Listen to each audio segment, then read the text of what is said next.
Conductance. Electrochemistry का बच्चों next topic है व्हाट इज कंडक्टेंस। कंडक्टेंस क्या होता है कि ये आपने पढ़ा हुआ होगा कि कंडक्टेंस जो होता है वो रेजिस्टेंस के क्या होता है, इनवर्सली प्रोपोर्शनल होता है। ये conductance is equal to 1/r।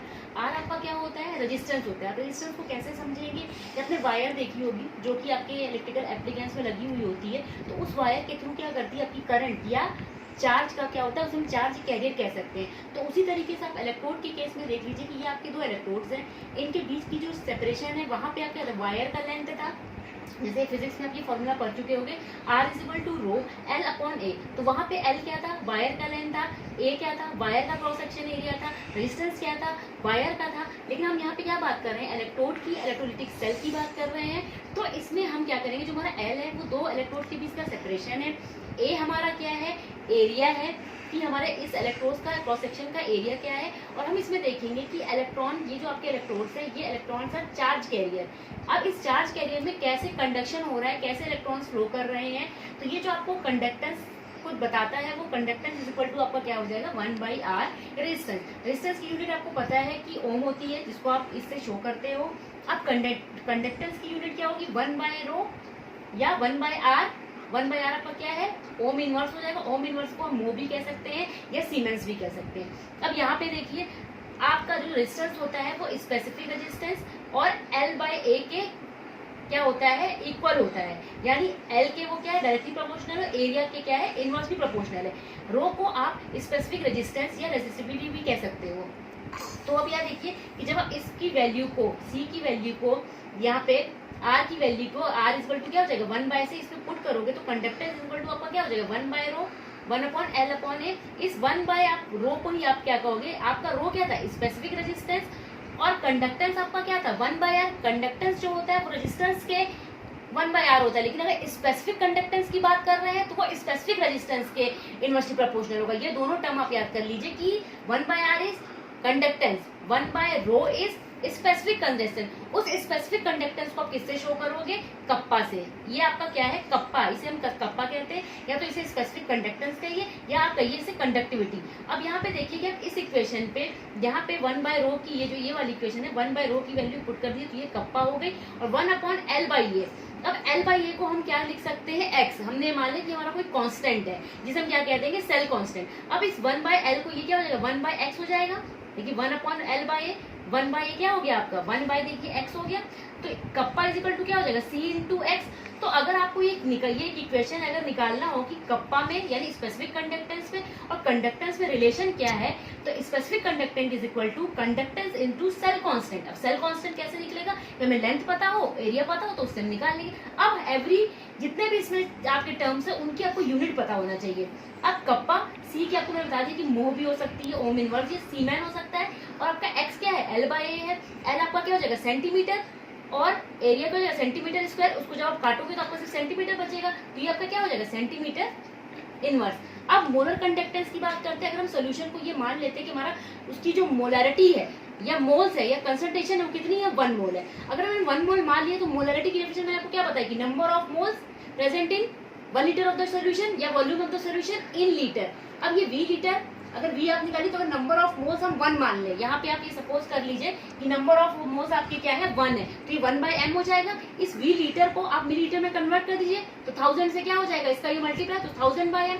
तो अब जो आपका ये जो आपका ये m है, कंडक्टेंस है, ये मोलर कंडक्टिविटी, ये किसके इक्वल हो जाएगी, कप्पा इंटू 1000/m। और इसकी यूनिट कप्पा की आपको पता है, सीमेन को हम ऐसे भी शो कर सकते हैं, और सेंटीमीटर इनवर्स। अब आप मोलैरिटी क्या करोगे, आपका ये VmL है, ml आपको क्या पता है ना कि वो सेंटीमीटर क्यूब होता है, litre into centimetre area, length into area, L into A हो जाएगा।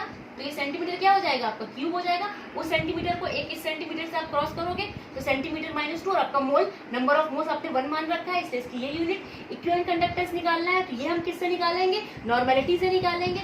और आपको हमें क्या करना, मोलर निकालना है तो मोलैरिटी से निकाल लेंगे, सेम वही होगी। दोनों की आप यूनिट पता कर लीजिए, निकाल सकते हैं आप कि L और A की वैल्यू रख दीजिए, मोल की जगह आप मोल रख दोगे। और कप्पा आपको पता है कि सीमेन सेंटीमीटर माइनस स्क्वायर ये है, इनवर्स है। और V आपका, V की यूनिट आपकी क्या हो जाएगी, ये सेंटीमीटर क्यूब। इसको पुट करके बच्चों आप इसकी यूनिट निकाल सकते हो। इस पर क्वेश्चंस करिएगा तो इजीली ये सॉल्व हो जाएंगे।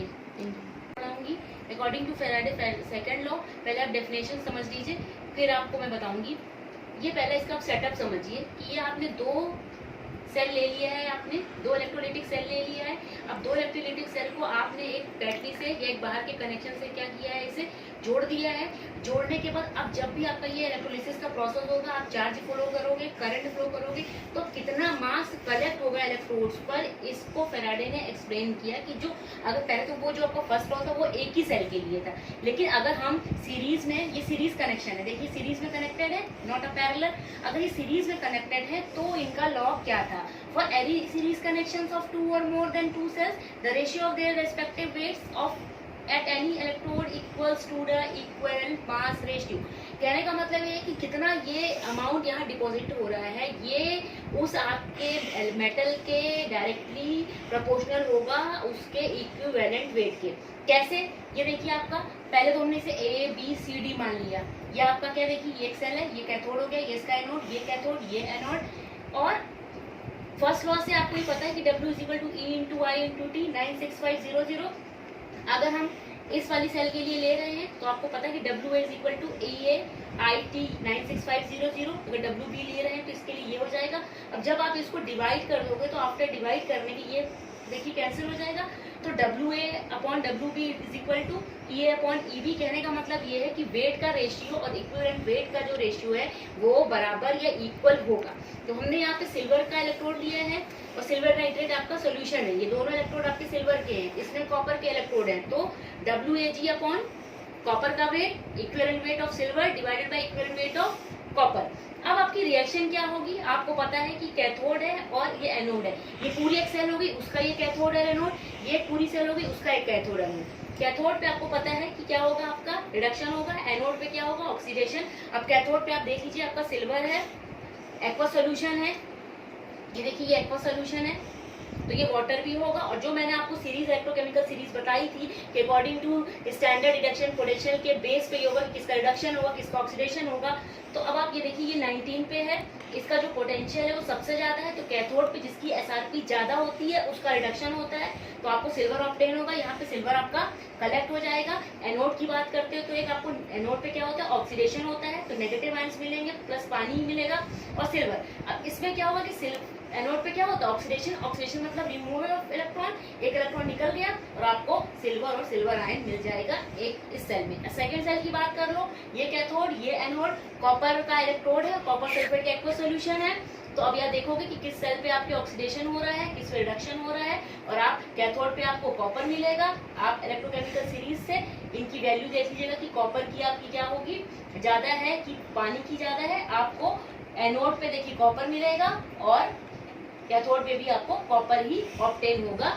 ये इस तरीके से आप क्या करोगे कि फेराडे का सेकंड लॉ समझोगे कि जो आपका वेट है वो इक्विवेलेंट वेट के रेशियो में होगा, चाहे आप 2 सेल कनेक्ट करो, चाहे 3 सेल कनेक्ट करो, चाहे 4 सेल करो।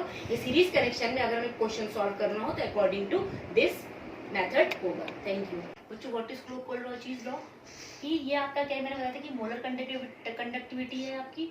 तो कोलोचिस ने क्या कहा कि मोलर कंडक्टिविटी जो है at infinite dilution. Infinite dilution का मतलब है कि उसमें पानी इतना ज्यादा होगा कि जितने भी आपके इलेक्ट्रोलाइट्स के कैटायंस है, एनायन है, वो कंप्लीटली डिसोसिएट हो जाए, मतलब कंप्लीटली ब्रेक हो जाए अपने कैटायंस में, एनायंस में। अगर टोटल हम देखेंगे molar conductivity of the electrolyte की, तो वो क्या होगी, infinite dilution of anion and infinite dilution of molar conductivity of क्या है, कैथोड पर एनायन की और कैटायन की। अब इन दोनों का सम्मेशन कर दोगे तो आपकी molar conductivity of electrolyte at infinite dilution, जिसे हम क्या कहेंगे, लिमिटिंग वैल्यू। नोट्स में मैंने दे रखा है कि limiting value of molar conductivity of electrolyte is summation of molar conductivity of cation at infinite dilution plus molar conductivity of anion at infinite dilution. बस ये टर्म्स है, इसके बेटा न्यूमेरिकल है जो मैंने आपको नोट्स में प्रोवाइड किया हुआ है।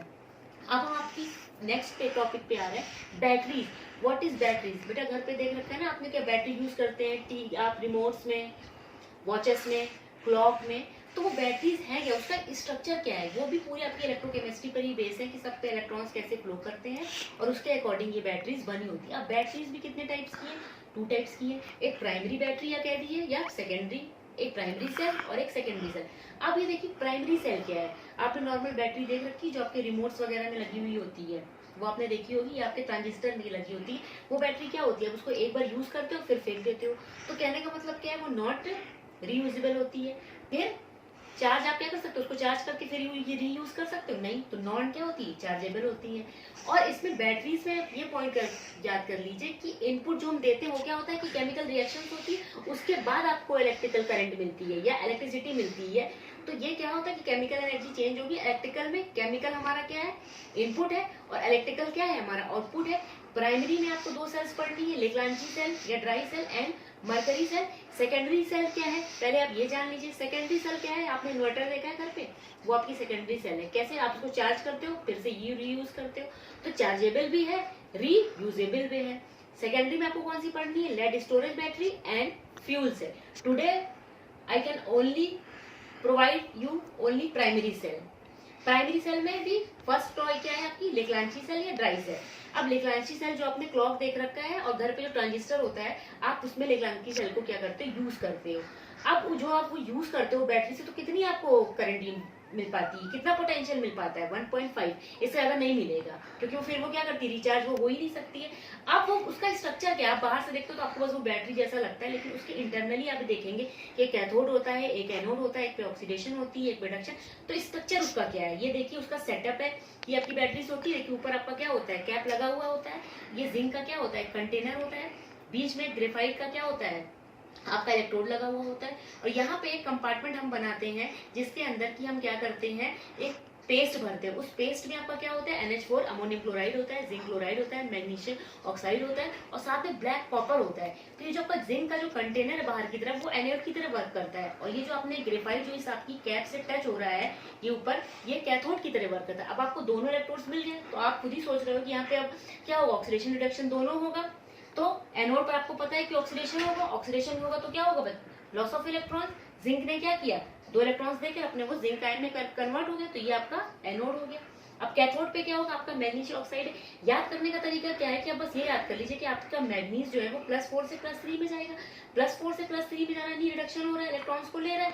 लेकिन अब यह है कि ये कैसे करेगा, तो यहाँ पे जो इसका आपका अमोनियम आयन है वो क्या करता है, यहाँ पे आ जाता है, इससे वो रिएक्ट करता है, तो आपका ये इसके साथ ये ऑक्सीजन जुड़ जाता है और वो एक ये कंपाउंड बना लेता है, और देन आपकी अमोनिया गैस बनाता है। अब ये देखिए आपका कि ये एनोड पे जो भी आपकी कैथोड पे रिएक्शन हो रही है, उसके बाद आपका अमोनिया गैस बन रहा है। ये अमोनिया गैस क्या होती है, अगर ये निकलेगी नहीं, ये कुछ फॉर्मेशन कंपाउंड फॉर्म नहीं करेगी, तो ये एक्सप्लोजन हो सकता है, आपकी बैटरी एक्सप्लोड हो जाएगी। तो इसके लिए हम इसमें क्या यूज करते हैं, ये जो हमने जिंक लिया हुआ है, ये जिंक क्या करता है, इस अमोनिया को ट्रैप करता है, मतलब ले लेता है। ट्रैप नहीं करेगा तो एक्सप्लोजन हो जाएगा। ट्रैप करके एक, ये आगे मैं आपको कोऑर्डिनेशन में पढ़ाऊंगी, एक कोऑर्डिनेशन कॉम्प्लेक्स बना लेता है और ये इसके एक्वा सोल्यूशन में आ जाता है, जिससे कि आपका ये एक्सप्लोजन जो है वो हो नहीं पाता है। ये पॉइंट याद रखना बहुत जरूरी है कि जिंक पे क्या होगा और आपका जिंक क्या करेगा और आपका मैग्नीज ऑक्साइड क्या करेगा। ये इसका डायग्राम है। ये आपकी हो गई लेग्रांजी सेल और ड्राई सेल है, ये आपकी रीयूजेबल है। अब दूसरा आपका क्या है बेटा बच्चों, एक मरकरी सेल है, जो कि वो also type of a primary cell, जो कि आप कैमरे वॉचेस और जो डीफ होते हैं, जो बहरे होते हैं, सुन नहीं पाते, उसमें भी ये क्या करते हैं आप, मरकरी सेल। सेम स्ट्रक्चर है, बस इसका आपका क्या है कि आपका जो पेस्ट है वो अलग है, आउटपुट आपको सिर्फ 1.35 मिलता है। एनोड, अब ये देखिए मरकरी है तो जिंक एमेलगम इसे बोलते हैं, जिंक एमेलगम, जिंक एमेलगम। अब जिंक एमेलगम है। अब आपका कैथोड है, उसमें आपका पेस्ट आप क्या लेते हैं, KOH का और जिंक ऑक्साइड का लेते हैं। तो जिंक एनोड पे क्या होगी, ऑक्सीडेशन होगी, तो जिंक से किसमें कन्वर्ट हो जाएगा, जिंक ऑक्साइड में, और दो इलेक्ट्रॉन्स को ये निकालेगा। और ये जो 2OH है ये पानी में, और एक इसकी ऑक्सीजन यहाँ पे वो इसके साथ रिएक्ट कर लेगी। ये मैंने बाद में काटा है, ठीक है। पहले कैथोड की देख लीजिए, कैथोड पे क्या है आपका जिंक, ये मरकरी ऑक्साइड है, और 2 इलेक्ट्रॉन्स को ये एक्सेप्ट कर लेगा, बस जो यहाँ से वाटर बना वो भी इसके साथ क्या करेगा, कंबाइन करेगा। तो ये आपका क्या बनाएगा, देखिए मरकरी बनाएगा, ये लिक्विड स्टेट है, मरकरी लिक्विड स्टेट में आ जाएगा, और 2OH माइनस आयन को क्या करेगा, निकाल देगा। तो दोनों रिएक्शंस को आप बैलेंस करके कैंसिल आउट करिए, तो 2OH आपका क्या हो जाएगा, कैंसिल हो जाएगा, ये वाला भी 2 इलेक्ट्रॉन्स हो जाएगा H2। तो फाइनल ओवरऑल रिएक्शन आपको क्या मिलेगी इस पे, ये होगी कि जिंक अमलगम जिंक सॉलिड में कन्वर्ट होगा, जो ये आपकी HgO है वो Hg मरकरी लिक्विड में। दोनों क्या है, प्राइमरी सेल है, नॉन रिचार्जेबल है, नॉन रीयूजेबल है। इसका 1.5 होता है और इसका 1.35 वोल्ट होता है। उसको कहाँ यूज करते हैं, बस बच्चों इसका इतना ही पूछा जाता है कि इसका स्ट्रक्चर और इसके एनोड